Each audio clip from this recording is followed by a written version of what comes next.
guys, ito nga pala in-order ko sa Lazada. Hindi ko pa siya nabubuksan. Buksan na natin. Tingnan natin kung maganda talaga yung quality niya. At kung ito talaga yung in-order ko. Tingnan muna natin. Ang pangit mo! Ang pangit, na pagkaibigan ko! Actually, di talaga ito in-order ko. Kulay blue siya na may kasamang pandikit. Jelly.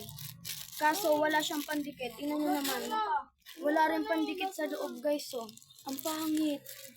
Kaya, bago kayo umorder, alamin nyo muna kung may kasama talaga siyang pandikit. Kasi, mahirap kapag walang kasama. Oo, tama. Ito naman, buksan naman natin yung isa, guys. Ayan, ang ganda niya, guys. Ala. Ayan, maganda. Maganda siya, guys.